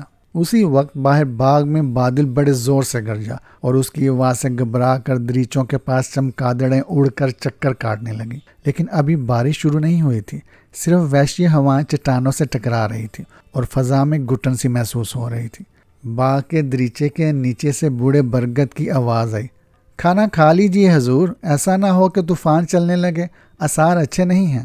ہم تینوں نے ایک دوسرے کو دیکھا اور اٹھ کھڑے ہوئے۔ کچھ دیر بعد ہم ایک وسیع اور ویران کمرے میں کھانے کی میز پر بیٹھ گئے، مگر کھانے کی فہرست لمبی تھی اور ہم لوگ صرف ایک سرے پر بیٹھے تھے۔ یوں معلوم ہوتا تھا جیسے کسی لمبی ناؤ میں 3 طوفان زدہ مسافر ہوں، کھانے بیٹھے ہوں۔ دریچے کھلے ہوئے تھے اور آسمان کے کناروں سے گٹائیں امڑ امڑ کر آ رہی تھیں اور بادل زور زور سے گرج رہے تھے۔ کھانے کی کالی چمکدار میز کے بیچوں بیچ سفید کنول کا ایک بڑا سا پھول کالے گلدان میں رکھا ہوا تھا۔ جس پر ایک گہرے نیلے رنگ کی مکھی کبھی بیٹھ جاتی، کبھی شور مچاتی ہوئی اس کے گرد چکر کاٹنے لگتی۔ یہاں کی ایک ایک چیز مجھے متوحش کر رہی تھی، حتیٰ کہ پھول کے گرد چکر لگانے والی یہ نیلی مکھی بھی۔ ہمارے آگے سرخ سرخ تشتریاں رکھی ہوئی تھی جن میں ہم کھانا کھا رہے تھے۔ کھانا لذیذ تھا، آم کے قتلے بلائی میں لپیٹ کر سموسے بنائے گئے تھے، چاول پکے سیبوں کے رس میں زعفران کا چھینٹا دے کر دم کیے گئے تھے، مرغ ناریل کے دودھ میں پکا تھا، مچھلی نیمبو کے عرق میں پیاز بھون کر تلی گئی تھی، اور بادام کے شیرمال تھے۔ اس قسم کا کھانا بچپن میں نے یہاں اکثر کھایا تھا۔ بچپن کے زمانے میں بھی ہم لوگ پانی شاز ہی استعمال کیا کرتے تھے۔ عام طور پر اس مقصد کے لیے پکے سیبوں کا رس برف ڈال کر استعمال کیا جاتا تھا، چنانچہ اس وقت بھی چوڑے منہ کے گلاسوں میں سیب کا شربت ہمارے سامنے رکھا تھا جس پر برف کی ڈلیاں تیر رہی تھیں، لیکن ماضی کی یاد اور شدت احساس کی وجہ سے میری بھوک بند تھی، اس لیے میں نے صرف انناس کا تھوڑا سا رس پیا اور نمکین بادام کھانے لگی۔ زلفی مزے سے کھانا کھا رہی اور تعریف کیے جا رہی تھی۔ نہایت لذیذ کھانا ہے روحی، بڑی نفاست سے پکایا گیا ہے۔ ہاں زلفی، یہ ہمارے پرانے باورچی ہیں، جانے کب سے یہاں رہ رہے ہیں؟ میں سامنے والے فانوس کو اداس نظروں سے تکتے ہوئے بولی۔ بڑی اچھی جگہ ہے، فرحاد نے کانٹے کے ذریعے مچھلی کا ایک ٹکڑا منہ میں داخل کر کے کہا۔ خاتون روحی، ایوان میں رکھا ہوا عظیم پیانو آج ساری رات بجایا جائے گا۔ فنکار کے لیے یہ جگہ اور یہاں کا ماحول جنت کی حیثیت رکھتا ہے، لیکن فرحاد کی یہ جنت میرے لیے دوزخ ثابت ہو رہی تھی۔ میں مصنوعی طریق پر مسکرا کر کہنے لگی، اب تم دونوں یہاں دل بھر کر ٹھہرو، مجھے کل واپس جانے کی اجازت دو۔ تمہارے بغیر میں ایک لمحہ نہیں رہوں گی روحی، زلفی نے کہا۔ آخر تمہیں یہاں تکلیف کیا ہے؟ میری سمجھ میں کچھ نہ آیا کہ کیا کہنا چاہیے، اور دراصل میں خود بھی اپنی تکلیف کو سمجھنے سے قاصر تھی، اس لیے میں نے کہا مجھے یہاں نیند نہیں آتی، تمام رات الف لیلہ پڑھا کرتی ہوں۔ جب بھی یہاں آتی ہوں یہی کیفیت ہوتی ہے۔ کھانا ختم ہوا تو ہم تینوں باہر برآمدے میں جا کھڑے ہوئے۔ اب بارش شروع ہو گئی تھی۔ سامنے ڈلوان کے قبرستان پر مینہ برس رہا تھا اور الوؤں کے اڑنے کی آوازیں مسلسل آنے لگی تھی۔ کبھی کبھی کوئی الو زور کی چیخ مارنے لگ جاتا تھا۔ کچھ دیر بعد فرحاد بڑے ایوان میں پیانو پر جا بیٹھا اور اسے کھول کر اس کے پردوں پر اپنی انگلیاں رکھ دی۔ زلفی اپنے گہرے گلابی رنگ کا شب خوابی کا لباس پہن کر آ گئی اور بولی، فرحاد تو تمام رات دنے نکالتے رہیں گے اور تم اپنی الف لیلہ پڑھو گی، میں چل کر سوتی ہوں، شب بخیر پیاری۔ میرے منہ سے بے اختیار نکلا، لیکن زلف دریچے لگا لو، یہاں سانپوں کا خطرہ ہے۔ یہ کہہ کر میں ہاتھ میں موم بتی لیے اپنی خوابگاہ کی طرف مڑ گئی۔ ہاتھ میں شمع لیے میں اپنی خوابگاہ کی طرف یوں جا رہی تھی جیسے کوئی خواب میں اپنی مرضی کے خلاف چل رہا ہو۔ خیالات سخت پراگندہ ہو رہے تھے اور میں سوچ رہی تھی آج کتنی مدت کے بعد مجھے اس سیاہ محل کے کمروں میں چلنے پھرنے، رہنے سہنے کا اتفاق ہوا ہے۔ گزری ہوئی باتیں اور بیتے ہوئے دن یاد آنے لگے۔ بچپن کے یقین آج واہمہ معلوم ہو رہے تھے۔ کمرہ آ گیا، وہی پرانی خوابگاہ جس میں میں اپنی دایا کے ساتھ رہتی تھی، پھر کھٹ جس کے اطراف سیاہ زری ریشم کے پردے لہرایا کرتے تھے، اور کھلے دریچے جن پر سیب کے درخت سایہ فگن رہتے تھے، اور پکے سیبوں کی تیز مہک فضا میں رچی ہوئی ہوتی تھی۔ اب تک وہی ماحول تھا، وہی فضا، صرف وقت گزر گیا تھا۔ میں نے کسی قدر تامل کے بعد اپنی پرانی خوابگاہ میں قدم رکھا اور پھر دروازہ اندر سے لگا لیا۔ اندر دھیمی دھیمی روشنی تھی اور باہر بارش ہو رہی تھی۔ میں دریچے میں جا کھڑی ہوئی۔ دور ڈلوان کے قبرستان میں کچھ لوگ مدھم سی لالٹینیں جلائے ایک جنازہ لے کر گزر رہے تھے۔ یہ منظر بھی میرے لیے کوئی نیا نہ تھا، بچپن میں بھی اکثر یہی دیکھا کرتی تھی، لیکن آج برسات کی رات میں میرا دل اداس ہو گیا، اس لیے میں سونے کی نیت سے مڑی۔ نظر بستر کی طرف اٹھی تو میرا خون خشک ہو گیا۔ میں نے وہاں کیا دیکھا؟ وہاں نرس زینب جھک کر میرا بستر لگا رہی تھی۔ نرس زینب، میرے منہ سے ایک چیخ سی نکلی، کیونکہ برسوں ہوئے میں نے کبھی اپنے لڑکپن ہی میں اس کی موت کی خبر سن لی تھی، لیکن شکر ہے میری چیخ سنتے ہی خادمہ کھڑی ہو گئی۔ میں نے دیکھا کہ مجھے شدید غلط فہمی ہوئی ہے، وہ نرس زینب نہیں تھی۔ میں سخت شرمندگی محسوس کرنے لگی، لیکن اب تک وہ کھلائی ہوئی تھی، اس لیے میں نے پوچھا، تم کون ہو؟ زینت، میرا نام زینت ہے خاتون روحی، خادمہ نے کسی اور طرف دیکھتے ہوئے جواب دیا۔ زینت، میرے منہ سے نکلا، مگر یہاں کب سے ہو؟ عرصے سے، اس نے پھر کسی اور سمت دیکھتے ہوئے جواب دیا، جیسے وہ مجھ سے آنکھیں چار نہ کرنا چاہتی ہو۔ میں نے دیکھا کہ اب اس کے ہونٹوں پر ایک خفیف سی اور عجیب سی مسکراہٹ کھیل رہی تھی۔ میں حیران ہو کر اس کی طرف دیکھنے لگی۔ تم نرس زینب کی بیٹی تو نہیں ہو؟ اس نے سر کے اشارے سے نفی میں جواب دیا اور جھک کر میرے تکیے درست کرنے لگی۔ اس نے اب تک نظر اٹھا کر میری طرف نہ دیکھا تھا۔ اس کی وجہ کیا تھی؟ اس کا میرے پاس کوئی جواب نہ تھا۔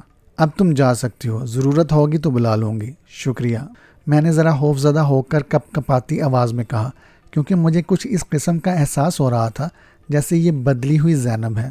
پھر ناموں میں کچھ مطابقت بھی تھی، زینت، زینب۔ کیا معلوم نرس زینب زندہ ہو، اس کی موت میری غلط فہمی پر مبنی ہو۔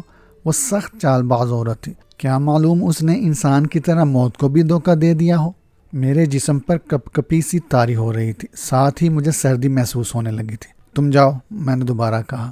جی بہت اچھا، میں جا رہی ہوں، اس نے دھیمی مسکراہٹ کے ساتھ زمین کی طرف دیکھتے ہوئے کہا، اور پھر موت پیچھے کی طرف ہٹتے ہٹتے دروازے سے باہر نکل گئی۔ اس کے چہرے کی ہلکی ہلکی طنزیہ مسکراہٹ مجھے بڑی مانوس سی لگ رہی تھی۔ کیا ماضی لوٹ کر آ گیا ہے، یا میں خواب پریشان کو ایک مدت پہلے نامکمل چھوڑ کر جاگ اٹھی تھی، اسے دوبارہ مکمل کر رہی ہوں؟ بادل زور سے کڑکا اور می ٹپ ٹپ برسنے لگا۔ ساحل شون پر 2 دن کا عرصہ بغیر کسی حادثے یا غیر معمولی واقعہ کے خیریت سے گزر گیا، اور مجھے اپنے وہم بیمانی نظر آنے لگے۔ میں بے حد خوش تھی، میرے مہمان خوش اور مطمئن ہیں۔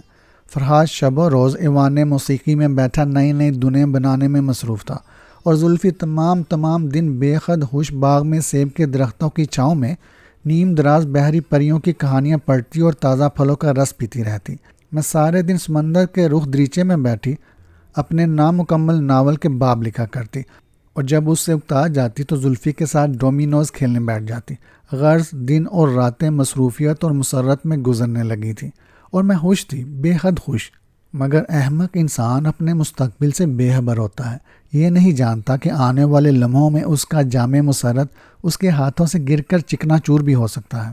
ساحل شون پر ہمارے قیام کی تیسری رات تھی۔ رات کے کھانے کے بعد ہم تینوں عموماً بڑے ایوان میں آ کر بیٹھ جایا کرتے تھے۔ فرحاد پیانو پر دنیں نکالا کرتا، اور ہم دونوں پائیں باغ کے رخ شیشوں کے دروازے کے آگے قلین پر بیٹھ کر ڈومینوز کھیلا کرتی۔ چنانچہ جس محسوس رات کا میں ذکر کر رہی ہوں، اس شب بھی یہی ہو رہا تھا۔ وہ گرم مشرقی ممالک کی ایک خوشگوار رات تھی۔ سبز آسمانوں پر ماہ مئی کا زعفرانی رنگ کا چاند دمک رہا تھا۔ ہواؤں میں ایشیائی پھولوں کی تیز مہک رچی ہوئی تھی۔ سمندر کی طرف سے کبھی کبھار کسی غم زدہ حواسل کی دہائی سنائی دے جاتی تھی۔ میں اپنی چال سوچ رہی اور کافی کا گھونٹ پی رہی تھی کہ اچانک زلفی نے چیخ ماری، ہائے روحی، وہ دیکھنا، وہ دیکھنا! میں نے گھبرا کر زلفی کو دیکھا۔ میں بیان نہیں کر سکتی کہ اس کے چہرے پر کس قسم کی اظہاریت تھی۔ یوں معلوم ہوتا تھا وہ تشنج میں مبتلا ہو گئی ہے۔ میرے ہاتھوں کے طوطے اڑ گئے۔ کیا ہوا زلفی؟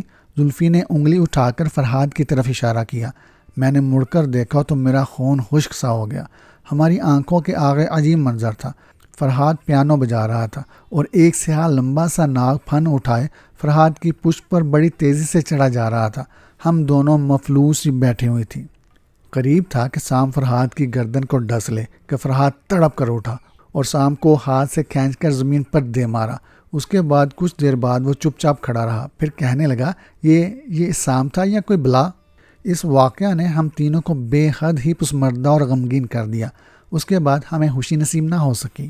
دوسرے دن ہم سب دیر میں جاگے۔ پائیں باغ کی طرف سے ہار سنگار کے پھولوں کی تیز مہک آنے لگی تھی، تو اس بات کا اشارہ تھا کہ دن کافی چڑھ چکا ہے۔ جب میں کھانا کھانے ایوان میں طعام میں اتری تو وہاں زلفی ایک تنگ سیاہ مخملی جاکٹ میں اداس کھڑی میرا انتظار کر رہی تھی۔ ہم دونوں کھانے کی میز پر جا بیٹھے تو میں نے ذرا حیران ہو کر پوچھا، فرحاد نہیں آئے؟ آج وہ بے حد تھکے ہوئے نظر آ رہے تھے، اس لیے میں نے انہیں آرام کرنے کو کہا۔ زلفی کسی قدر پریشان نظر آ رہی تھی۔ میں بھی پریشان ہو گئی، مگر تھکان کی وجہ کیا رات کے واقعے سے بوکھلا گئے ہیں؟ شاید، لیکن روحی، اس واقعہ نے میرے اعصاب تہ و بالا کر دیے ہیں۔ میں جلدی سے پانی کا گلاس ہونٹوں سے علیحدہ کر کے بولی، سچ تو یہ ہے زلف کہ میں خود خواص باختہ ہو گئی ہوں۔ ہاں، تم نے فرحاد کے لیے اوپر کھانا بھجوا دیا؟ زینت لے گئی ہے۔ زینت؟ میں نے مچھلی پر نیمو نچوڑتے یک لخت رک کر پوچھا، پھر کسی قدر گھبرا سی گئی۔ زلفی قدر حیران ہو کر مجھے دیکھنے لگی، پھر بولی، ہاں زینت، کیوں، کیا بات ہے؟ کیا مجھے زینت کے ہاتھ کھانا نہیں بھیجنا چاہیے تھا؟ نہیں، ایسی کوئی بات نہیں۔ میں نے چھری اور کانٹا اپنی رکابی میں جوڑ کر رکھ دیا اور جلدی پانی پینے لگی۔ میری طبیعت میں اضطرار سا پیدا ہو گیا تھا۔ زلفی بغور مجھے دیکھ کر بولی، روحی مجھے تم سے کچھ کہنا ہے۔ کیا زلفی؟ وہ رک رک کر کہنے لگی، یہ جو تمہاری خادمہ ہے نا، یہ زینت۔ میں ہمارے خوف کے کانپتی ہوئی اس کی طرف دیکھنے لگی، پھر بولی، ہاں ہاں بتاؤ، اس کے متعلق کیا ہے، کیا کہنا چاہتی ہو؟ مجھے کچھ ٹھیک قسم کی عورت نہیں لگتی ہے۔ میں حیران ہو کر پوچھنے لگی، تمہیں اس سے کس قسم کی شکایت ہے زلف؟ زلفی بولی، مجھے تو کوئی شکایت نہیں ہے، لیکن تم نے اس کے بالوں کی سجاوٹ پر غور کیا؟ نہیں، میں خوفزدہ سی ہو گئی۔ زلفی کہنے لگی، وہ 2 چوٹیوں کو گوند کر ان کا جوڑا بناتی اور سر کا عین درمیان میں کس کر باندھتی ہے۔ تو تمہیں کیا اعتراض ہے زلفی؟ تم سمجھتی نہیں روحی، آج صبح وہ ناشتہ کی کشتی کمرے میں لے آئی، جھک کر میز پر رکھ رہی تھی تو میری نظر اس کی 2 چوٹیوں پر پڑی۔ شاید آنکھ کا دھوکہ ہو، مگر میں نے دیکھا کہ اس کے سر کے درمیان چوٹیوں کے بجائے 2 ننھے ننھے سانپ لہرا رہے تھے اور ان کی 2 گلابی رنگ کی زبانیں ہل رہی تھیں۔ ہیں؟ اف اف زلفی، کیا کہہ رہی ہو تم؟ کیا واقعی زینت کے سر پر سانپ تھے؟ نہیں نہیں، تمہاری نظر کا دھوکہ ہے۔ زلفی کہنے لگی، میں خود سوچ رہی ہوں کہ یہ کیسے ممکن ہو سکتا ہے کہ کسی انسان کے سر پر سانپ بیٹھے ہوئے ہوں۔ غالباً میری نظر کا دھوکہ ہوگا، لیکن یہ زینت، وہ شاید کچھ اور کہنا چاہتی تھی، مگر جانے کیا سوچ کر چپ ہو گئی۔ میں نے پانی کا گلاس اٹھا کر ہونٹوں سے لگایا اور کرسی سے اٹھ کھڑی ہوئی، پھر زلفی کی طرف کن اکھیوں سے دیکھتے ہوئے بولی، تم کیا کہہ رہی تھی زینت کے متعلق؟ کہ یہ زینت؟ لیکن میں نے زلفی کی آواز نہیں سنی اور نہ سننے کی کوشش کی، کیونکہ میرے ذہن کے پردوں پر ضرب سی پڑنے لگی اور آواز نکلنے لگی، زینت، زینت، زینب، زارا۔ اس دن کے بعد کچھ عجیب و غریب واقعات وقوع پذیر ہونے لگے، جن کی پیچیدگیوں کو سمجھنے سے میری عقل قاصر تھی۔ اس رات مجھے نیند نہیں آئی، حالانکہ موسم خوشگوار تھا اور پائیں باغ گرم موسم کے پھولوں کے عطر سے مہک رہا تھا۔ میں دریچے کے سامنے ایک صندل کی چوکی پر نیم دراز ساری رات الف لیلہ پڑتی رہی اور باہر درختوں پر صحرائی الو دردناک آواز میں کراہتے رہے۔ وہ ایشیا کی ایک ایسی جادو بری پرسرار رات تھی جس کا ذکر اکثر شاعروں نے اپنی نظموں میں بھی کیا ہے، لیکن بدخوابی کے اصرار نے مجھے مالی خلیہ میں مبتلا کر دیا تھا۔ رات کے 2 بج چکے تھے۔ میں نے کتاب بند کر دی اور اٹھ کھڑی ہوئی۔ ہوائے جنوب کا ایک غم زدہ سا جونکا صحن گلستان کی طرف سے آیا اور دریچے سے باہر نکل گیا۔ میں بھی اس جونکے کے ساتھ ہی باہر نکل جانا چاہتی تھی، مگر رک گئی۔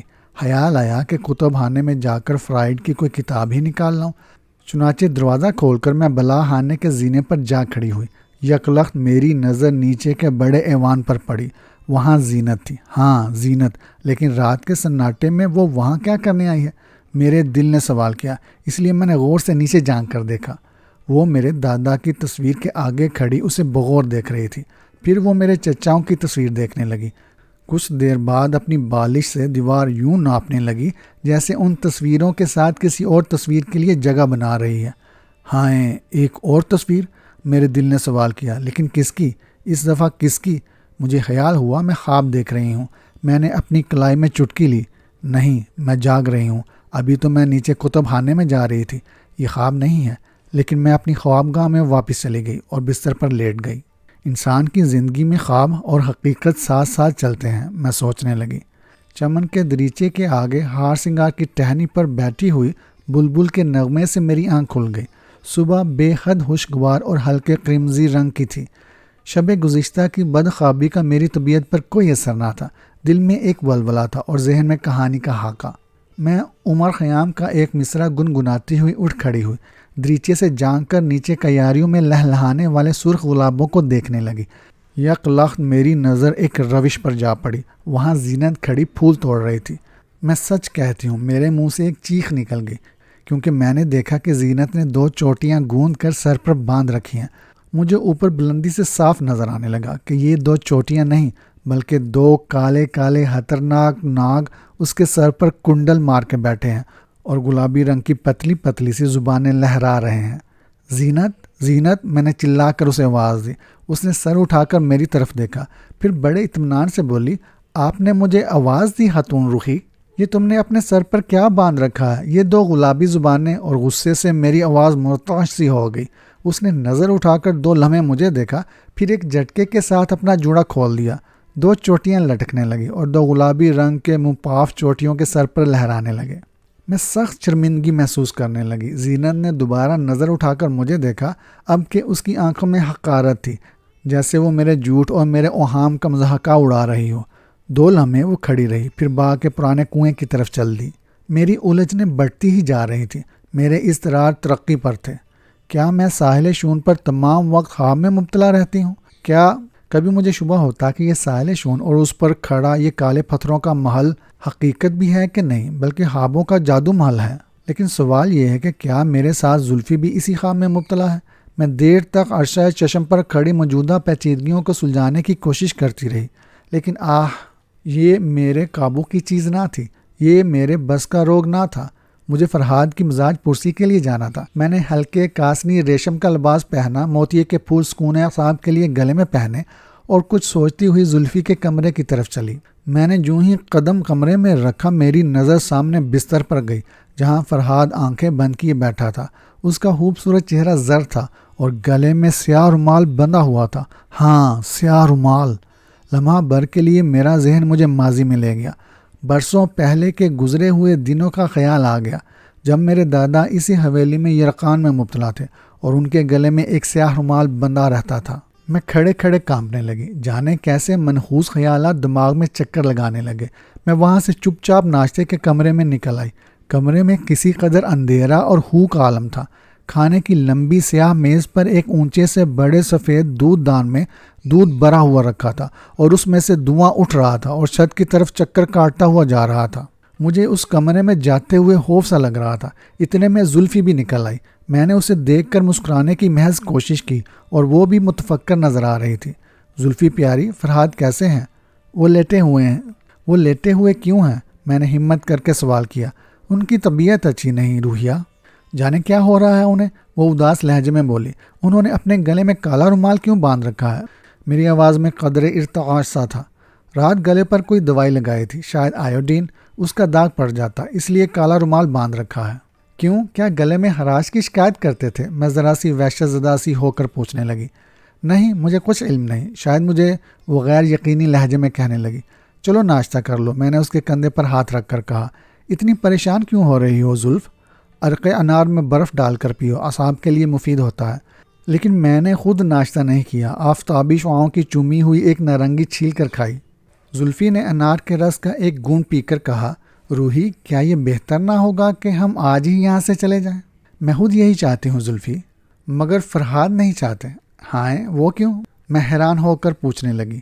وہ کہتے ہیں موسیقی کی تحلیق کے لیے یہ جگہ اور یہ ویرانی لسانی ہے۔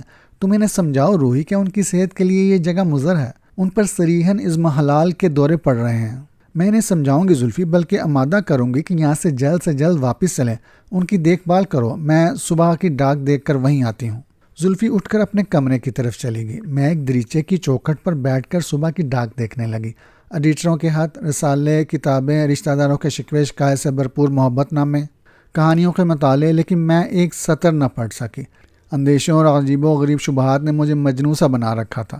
جانے میں کیا سوچنے لگی تھی اور کیا مجھے یاد آ رہا تھا؟ مجھے فرحاد کو سمجھانا اور سفر پر آمادہ کرنا تھا۔ چنانچہ میں عشق پیچاں سے ڈھکے ہوئے سنگ مرمر کے طویل برآمدے میں سے ہوتی ہوئی زلفی کی خوابگاہ کی طرف چلی۔ وہاں پہنچ کر دیکھا تو دروازے کے باہر سیاہ لمبے پردے کے مقابل زینت دروازے سے کان لگائے یوں چپ چاپ کھڑی تھی، جیسے وہ کسی کی باتیں چھپ کر سن رہی ہو۔ مجھے اس کا یوں کھڑا ہونا سخت ناگوار گزرا۔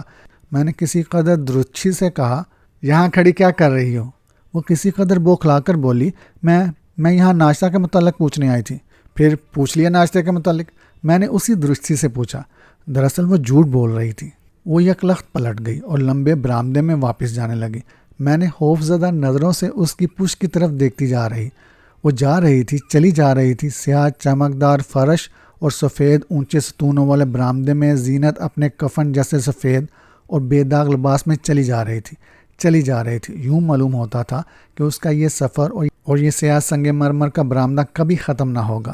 یہ ہے کون؟ میرے دل نے سوال کیا۔ زینت یا زینب؟ بعض اوقات دونوں میں کس غضب کی مشابہت محسوس ہوتی تھی۔ میں اسے جاتا ہوا دیکھتے ہوئے سوچ رہی تھی اور اس سے بے حد معروب ہو رہی تھی۔ پھر مجھے خیال آیا، یہ میری خادمہ ہے، مگر میں اس کے آگے ایک کٹ پتلی کی حیثیت اختیار کرتی جاتی ہوں۔ یہ میری بزدلی ہے، حماقت ہے۔ کچھ سوچ کر میں عرصۂ چمن پر جا نکلی اور بوڑھے مالی کو آواز دی، برگد ادھر آؤ۔ بوڑھا برگد کسی قدیم جن کی طرح لکڑی ٹیکتا باغ کی ایک روش پر نمودار ہوا۔ کوئی حکم ہے تم روحی؟ میں بولی دیکھو برگد، میں نے تمہیں اس وقت اس لیے تکلیف دی ہے کہ تم سے ایک مشورہ کرنا چاہتی ہوں۔ کس سلسلے میں ہتون روحی؟ زینت کے متعلق برگد۔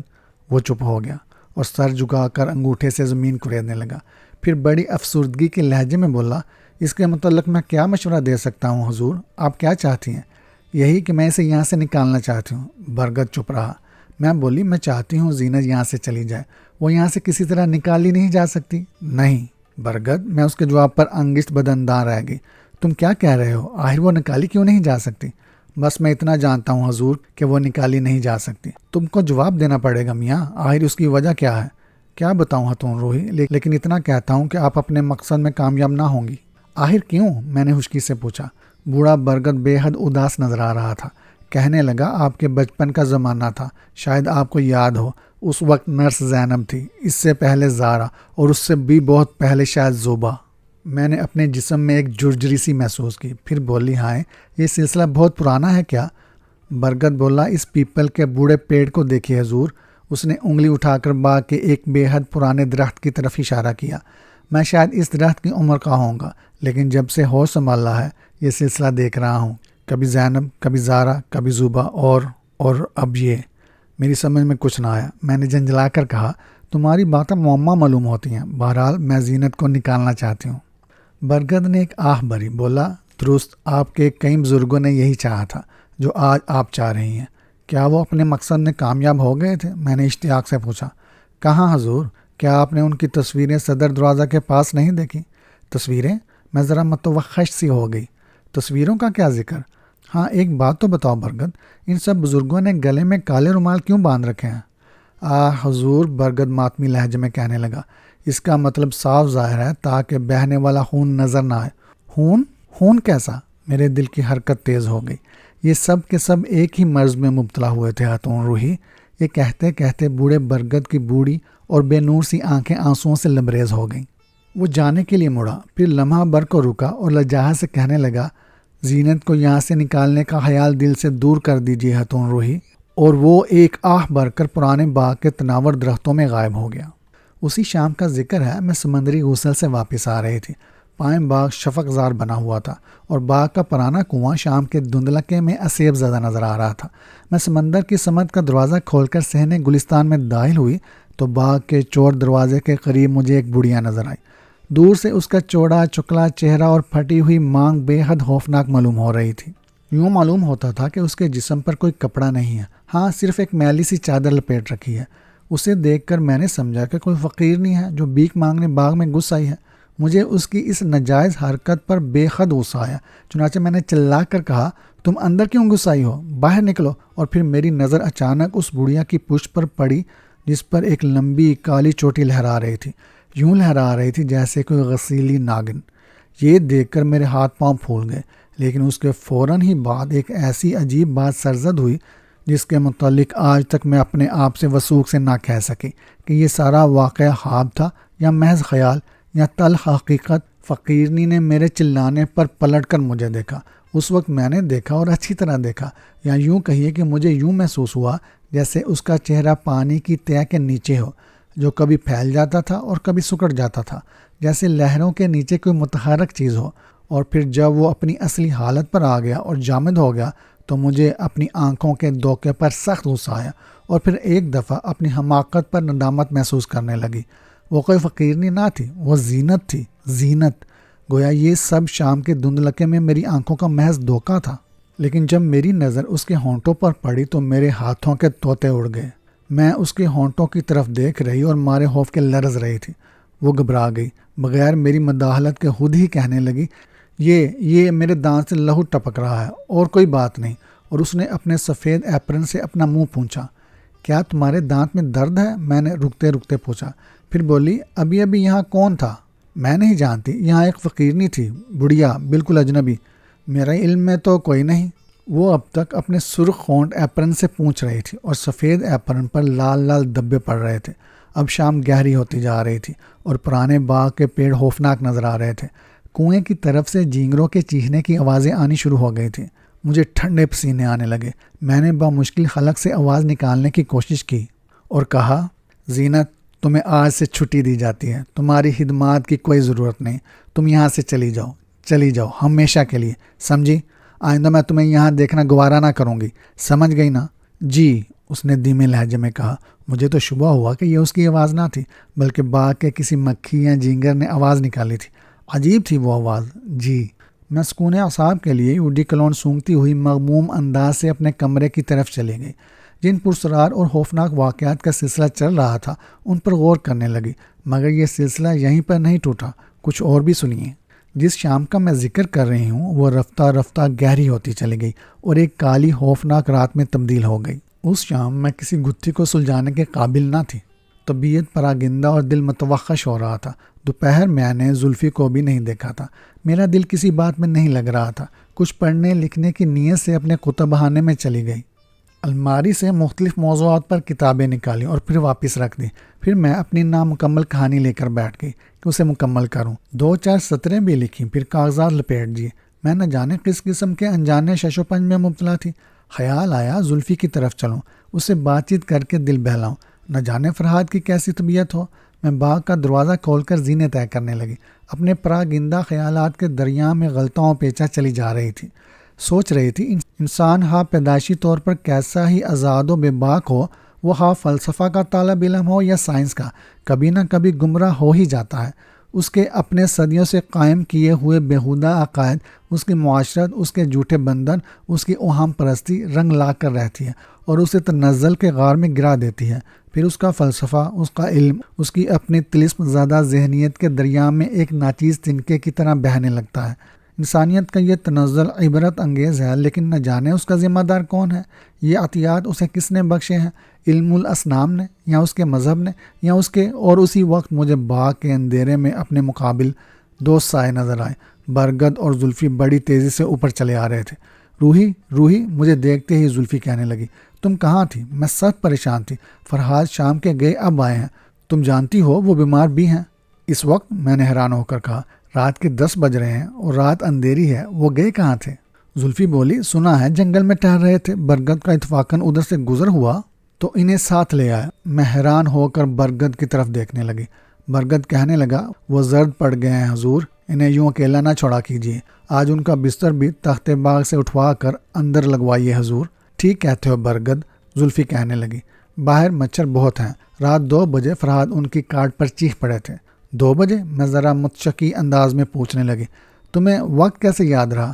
ہاں 2 بجے روحی، زلفی کہنے لگی، میں نے گھڑی دیکھی تھی، آج کل کی راتیں بہت زیادہ اندھیری ہیں۔ برگد، تم زینت سے کہہ دو کہ بستر تخت باغ سے اٹھا کر اندر لگا دے۔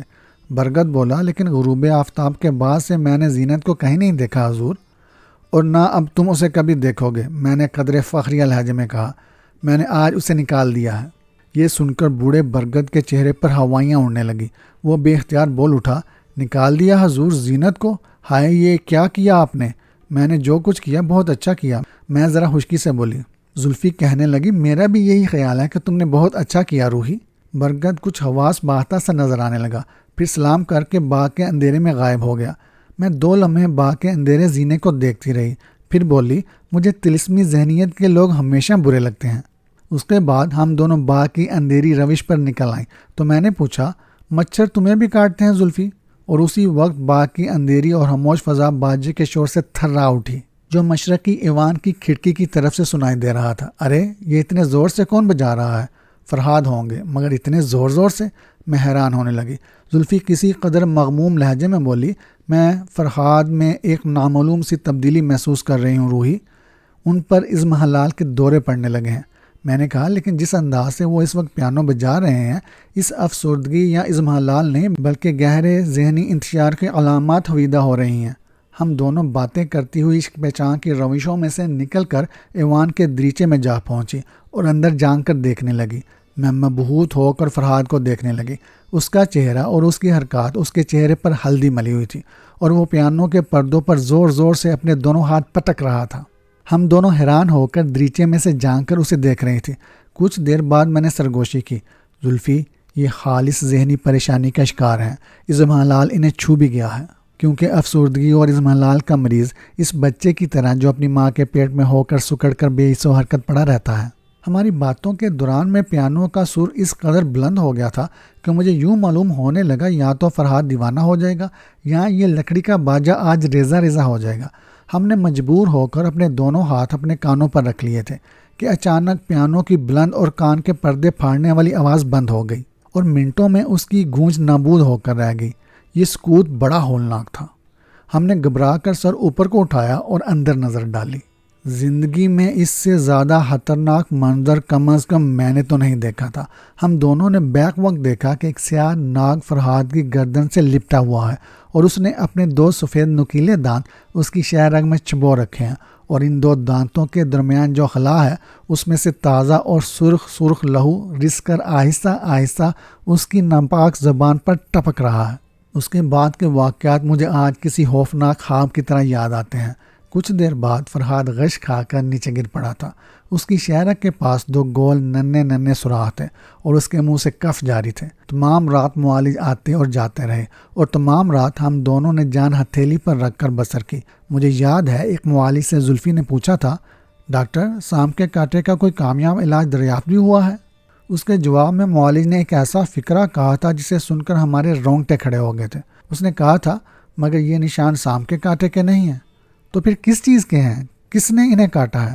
دوسرا معالج نے فوراً کہا تھا، یہ سوچنا فضول ہے، کچھ کہا نہیں جا سکتا۔ سانپ جنگل کا کوئی عجوبہ جانور یا کوئی انسان آدم خور۔ زلفی متوخش ہو کر معالج کو دیکھنے لگی۔ میں کمرے ہی سے باہر نکل گئی۔ دریائے شون کے ساحلوں پر صبح کا نور پھیلنے لگا۔ ادھر فرحاد کی رنگت ہلدی کی طرح پیلی پڑ گئی اور اس کی گردن کے زخموں کے گرد ایک کالا رومال کس کر باندھ دیا گیا تاکہ تازہ اور سرخ لہو کے داغ رومال کی سیاہی میں چھپ جائیں۔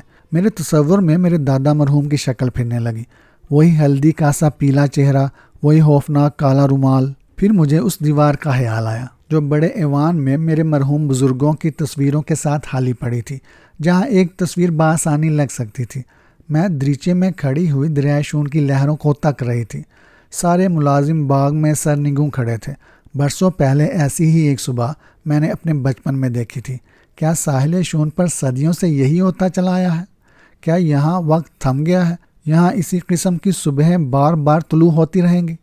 کچھ دیر بعد میں زلفی کے کمرے سے باہر نکل آئی اور بررائی ہوئی آواز میں کہنے لگی، روحی مجھے ایسار اچھے نہیں لگتے ہیں، سفر کی تیاری کرو، میں فرحاد کو فوراً یہاں سے لے چلوں گی۔ یہ کہتے کہتے وہ رو پڑی۔ میں نے بھی یہی مناسب سمجھا کہ جلد سے جلد اس سیاہ محل اور اس کی خوفناک فضا اور ساحل شون کو خیر باد کہیں۔ میں سامنے سفر باندھنے کی نیت سے باغ سے گزر کر اپنی خوابگاہ کی طرف جانے لگی کہ اچانک بوڑھا برگد میرے آگے آ کھڑا ہوا۔ آج مجھے وہ کوئی 300 سال کا بوڑھا لگ رہا تھا۔ کہنے لگا، آپ نے زینت کو نکال کر اچھا نہ کیا ہاتھوں روحی، وہ چلی گئی نا، چلی تو کیا جاتی، اپنا بیس بدل لیا ہوگا، یہ اس کی پرانی عادت ہے۔ برگد نے ایک آنکھ کھینچی۔ کیسی عادت برگد؟ وہ کوئی بہروپیہ ہے۔ میں کیا بتاؤں حضور، میری بات نہ آپ کے دادا مرحوم نے مانی تھی نہ چچاؤں نے، اور اب آپ۔ شاید وہ کچھ اور بھی کہتا مگر میں نے بے چین ہو کر اسے روک دیا۔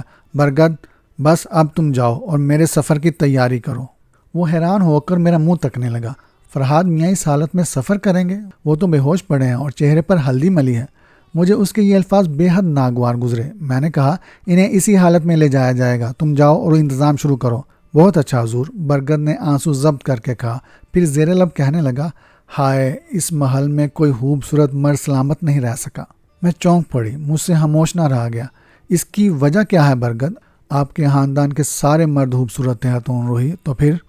یہی ان کا قصور تھا کہ وہ سب کے سب حسین تھے، اور اب فرحاد صاحب بھی شکیل آدمی ہیں۔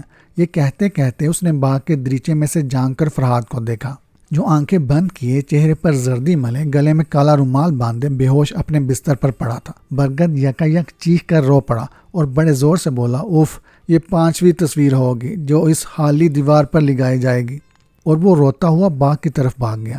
میں پتھر کی مورتی کی طرح کھڑی کی کھڑی رہ گئی۔ سورج دریائے شون کے سنسان ساحلوں پر دم توڑ رہا تھا اور اس کی آخری کرنیں پتھر کی کالی اور پرسرار محل کی دیواروں پر غروب ہو رہی تھی کہ ہم نے رخت سفر باندھا اور بے ہوش فرحاد کو اسٹریچر پر اٹھا کر اسٹیشن ویگن میں رکھ دیا۔ ہم قریب المرگ فرہاد کا اسٹیچر لیے ڈلوان سے نیچے اتر رہے تھے اور چند آدمی نیچے سے ماتمی لہجے میں دعائیں پڑھتے ہوئے ایک جنازے کو لیے اوپر کی طرف آ رہے تھے۔ ہم نے ایک دوسرے کو پلٹ کر دیکھا اور پھر سورج نے دم توڑ دیا۔ یہ کہانی آپ کو کیسی لگی؟ کہانی پسند آئے تو لائک ضرور کیجیے گا، ہمارے چینل کو سبسکرائب کر دیں اور بیل آئیکن کے بٹن پر کلک کر دیں۔ شکریہ۔